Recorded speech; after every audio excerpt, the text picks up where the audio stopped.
નમસ્કાર, યલગાર ન્યૂઝમાં આપનું સ્વાગત છે। જોઈએ આજના મુખ્ય સમાચાર। નમસ્કાર, આપ જોઈ રહ્યા છો યલગાર ન્યૂઝ। હું છું છોટાઉદેપુરથી ઇમરાન મિર્ઝા। આજના મુખ્ય સમાચાર પર નજર કરીએ તો છોટાઉદેપુર જિલ્લાના બોડેલીથી એક મોટા રાજકીય સમાચાર સામે આવી રહ્યા છે।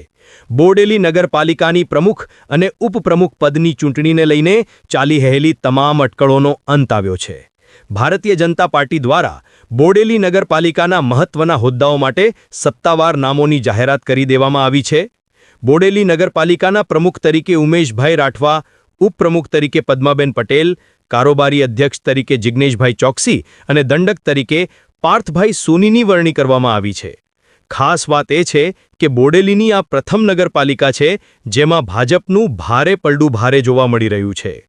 કુલ 28 સભ્યોમાંથી 26 સભ્યો ભાજપના હોવાથી ભાજપે આ નગરપાલિકા પર પોતાનો ભગવો લહેરાવી દીધો છે। હવે આ નવી ટીમ બોડેલીના વિકાસ કાર્યોને કઈ દિશામાં આગળ ધપાવે છે તેના પર સૌની નજર રહેશે। છોટાઉદેપુર અને આસપાસના તમામ લોકલ સમાચાર સૌથી પહેલા જોવા માટે જોતા રહો યલગાર ન્યૂઝ। કેમેરામેન સાથે હું છું ઇમરાન મિર્ઝા, યલગાર ન્યૂઝ। आज रोज बोडेली नगरपालिकाમાં પ્રથમ બેઠક જે ચૂંટણી અધિકારીની અધ્યક્ષતામાં યોજાઈ હતી, જેમાં પાર્ટી તરફથી પ્રમુખ અને ઉપપ્રમુખની વરણી કરવામાં આવી હતી।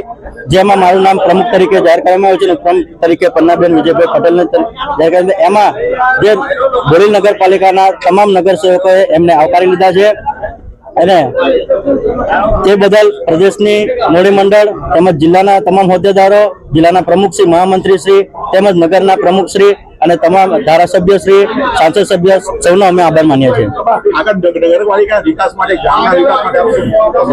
આગળ જે લોકોને જે સમસ્યા હશે લોકોને મળીશું, લોકોના પ્રશ્નો સુધી અમે પહોંચીશું અને તમામ નગર સેવકો ભેગા થઈને અને એના પ્રશ્નોને દૂર કરવાનો પ્રયત્ન કરીશું। ચાલો।